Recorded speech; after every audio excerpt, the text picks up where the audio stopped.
बाप और बेटे और रुल कुदस के नाम में आमीन। ये साल के दौरान 5वें एतवार की इबारत का पैगाम है। पहली तलावत इशाया नबी का सहीफ़ा उसके छठे बाप की पहली 8 आयात। देख मैं हाजिर हूँ, मुझे भेज। मज़मूर 138। ए खुदावंद, फरिश्तों के सामने मैं तेरी मदह सराई करूँगा। दूसरी तलावत मुकद्दस पालूस रसूल का पहला ख़त करंथियों के नाम उसके 15वें बाप की पहली 11 आयात में, मैं वही मनादी करता हूँ जो वो करते हैं और इसी पर तुम ईमान लाए हो। नाराए हम्द है। खुदावंद फरमाता है, मैंने तुम्हें दोस्त कहा है, क्योंकि जो बातें मैंने बाप से सुनी हैं वो सब तुम्हें बता दी हैं। अंजील मुकद्दस वामताबक मुकद्दस लूका उसके 5वें बाप की पहली 11 आयात। सब कुछ छोड़कर उसके पीछे हो लिए। वो सब कुछ छोड़कर उसके पीछे हो लिए। मेरे ये जो एतवार का पैगाम है, ये इसका मरकज़ जो है वो बुलाहट है। मरकज़ी पैगाम बुलाहट है। बुलाहट है क्या? बुलाहट है बुलाया जाना। बुलाहट है खुदा जब इंसान को किसी मकसद के लिए बुलाता है तो वो उसको देखता है कि कैसे वो इस मकसद पर पूरा उतर सकता है। और ये जानना ज़रूरी है कि खुदा जब बुलाता है तो बुलाने की वजह क्या है। खुदा इंसान को इंसान की निजात के अमल में शामिल करता है।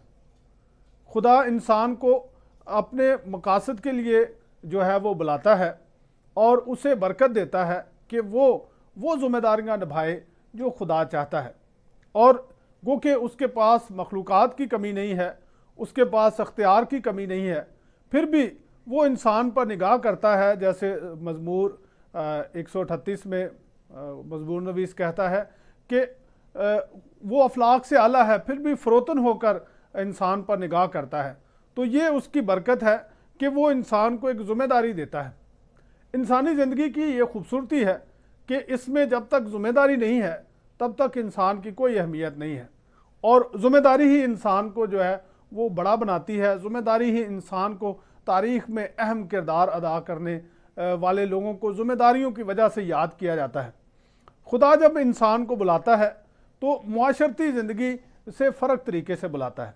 जब हम देखते हैं आम तौर पर कोई इंसान किसी बड़ी जॉब के लिए, बड़ी मुलाजमत के लिए जाता है तो उसकी खूबियाँ देखी जाती हैं, उसमें कितनी सलाहियतें हैं वो देखी जाती हैं, उसकी काबिलियत को आजमाया और परखा जाता है। मगर खुदा के हुजूर ऐसा नहीं है। खुदा के हुजूर एक तो वैसे ही जब हम आज की तीनों तलावतों में देखते हैं तो 3 अशखास हैं। इशाया है।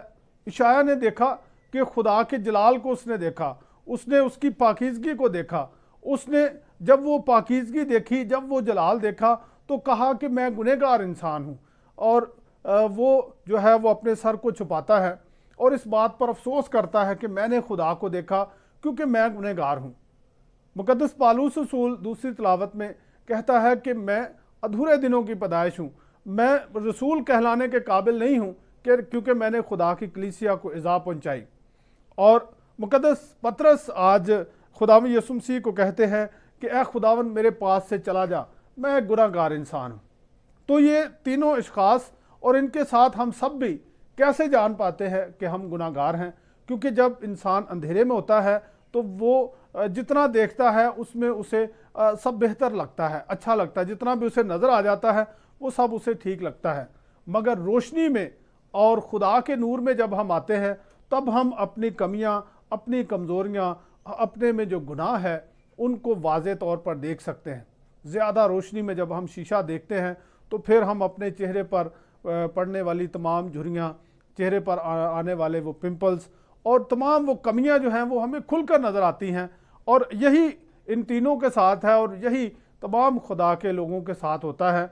उनकी ज़िंदगी में फ़रोतनी आती है क्योंकि जब वो उस नूर के करीब आते हैं, खुदा के हजूरी में आते हैं, तो वो अपने आप को गुनाहगार समझते हैं। वो जानते हैं कि हम में कमियां हैं और खुदा जो है वो काबिलियत नहीं चाहता।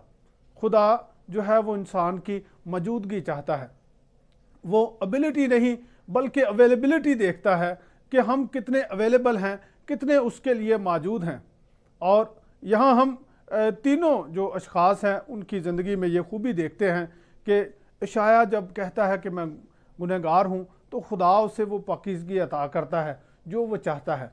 और इसके बाद वो कहता है कि ए खुदा मुझे भेज, देख मैं हाज़िर हूँ, मुझे भेज, मैं तेरी मर्ज़ी को बजा लाऊंगा, मैं तेरे पैगाम को दूसरों तक लेकर जाऊंगा। इसी तरह मुक़द्दस पालूस ने जब खुदावंद यीशु मसीह को एक बार देखा, खुदावंद यीशु मसीह के साथ उसका वास्ता पड़ा, खुदावंद यीशु मसीह को जानने के बाद वो बदल गया और इस कदर बदल गया कि उसने सबसे ज़्यादा मेहनत की, सबसे ज़्यादा खुदावंद यीशु मसीह के पैगाम को दूसरों तक पहुँचाने के लिए वो कोशा रहा। और आज खुदावंद यीशु मसीह इंजील मुक़द्दस में अपने शागिर्दों में इब्तदाई शागिर्द जो है उन्हें चुनते हैं। और यहाँ पर एक बहुत खूबसूरत मौजज़ा है, मौजज़ा जिससे ईमान को तक़वियत मिलती है उन लोगों की जो खुदावंद यीशु मसीह के पास आते हैं, वो कलाम के भूखे हैं, वो उस पर गिरे पड़ते हैं, वो उससे जो है वो सीखना चाहते हैं। और खुदावंद यीशु मसीह पतरस की कश्ती को चुनते हैं उनके साथ बात करने और उन्हें खुदा का पैगाम देने के लिए, उन्हें खुशखबरी सुनाने के लिए। और उसके बाद खुदावंद यीशु मसीह पतरस को कहते हैं कि गहरे में ले जा, क्योंकि जब तक हम गहराई को नहीं जान पाते तब तक ईमान को नहीं समझ पाते। और यहाँ सिर्फ एक लफ्ज़ी बात थी कि खुदावंद यीशु मसीह ने कहा कि कश्ती को गहरे में ले जा, यानी अब जो है किनारे से हटा ले और झील के अंदर ले जा। तो दूसरी तरफ खुदावंद यीशु मसीह पतरस के ईमान को गहराई की तरफ लेकर जा रहे हैं और पतरस को कहा कि तू जाल डाल। पतरस एक जवाब देता है और वो ये जवाब क्या है कि हमने सारी रात मेहनत की है, सारी रात हमने जो है ऐसी मेहनत की है जिसका कुछ हासिल नहीं हुआ। और वो मछेरा है, उसकी ज़िंदगी इसी झील में गुजरी है, उसका तजर्बा झील के मामले में बहुत ज़्यादा है। वो कह सकता था उस्ताद तू तो बड़ा ही है, तेरा झील के किनारे भी घर नहीं है और तू इसके बारे में वो मजाज नहीं रखता कि तू जान सके, बल्कि वो कहता है कि मैं तेरे कहने पर जाल डालूंगा। मैं अपनी तरफ से मेरी जो एक्सपर्टीज़ है, मेरी जो काबिलियत है, उसके मुताबिक आज मछली नहीं है पकड़ी जा रही, मगर फिर भी मैं तेरे कहने पर जाल डालूंगा। वो खुदा की रज़ा को, यीशु मसीह के हुक्म को ज़्यादा अहमियत देता है और कहता है कि मैं जाल डालूंगा। वो ये नहीं कहता मैं मछली पकड़ूंगा, बल्कि वो सिर्फ ये कहता है कि जाल डाल देते हैं, आगे जो होता है। और जब वो जाल डालता है तो बड़ा गौल पकड़ लेता है। वो इस मौजज़े को जान गया है, वो जान गया है कि खुदावंद यीशु मसीह की क्या अहमियत है। और वो क्या करता है, उसके सामने गिर कर कहता है कि ए खुदावंद मेरे पास से चला जा, मैं गुनहगार हूँ। खुदावंद यीशु मसीह कहते हैं कि आज से तू आदमगीर है, तू खुदा के लिए काम करेगा, तू इंसानों को पकड़ेगा, तू इंसानों को पकड़कर खुदा की हुजूरी में लाएगा। मछली पकड़कर तू अपनी ज़िंदगी गुजारता है, मगर इंसानों को तू खुदा की तरफ लेकर आएगा और उन्हें ज़िंदगी देगा। अब तू मछली पकड़कर मछली को हलाक नहीं करेगा, बल्कि इंसानों को आदमगिरी करते हुए इंसानों के लिए निजात का बायस बनेगा। और यहाँ हम देखते हैं कि लिखा है कि वो सब कुछ छोड़कर उसके पीछे हो लिया। मेरे जो हम सब बुलाए जाते हैं, हम सबको बुलाया गया है और खुदा हम सबको बुलाता है ताकि हम उसकी मर्ज़ी को बजा लाएं, ताकि हम उसकी रज़ा पर चलें। और वो हमारी काबिलियत नहीं देखता, क्योंकि वो इस कदर रहीम और मेहरबान है कि वो जब इंसान को कबूल कर लेता है तो उसको काबिलियत वो खुद अता करता है। काबिलियत एक वो है जो हम सोचते हैं कि हमारे पास ये खूबी है कि हम ये काम कर सकें, मगर जब खुदा बुलाता है अपने लोगों को तो वो जो उन्हें काम देने वाला है उसके मुताबिक उन्हें काबिलियत और सलाहियतें भी अता करता है। ज़रूरत क्या है कि हम खुदा की राहों पर चलने के लिए तैयार हों। ज़रूरत क्या है कि हम उसकी मर्ज़ी पर हाँ कहने के लिए तैयार हों। जैसा यशायाह कहता है कि देख मैं हाज़िर हूँ, मुझे भेज।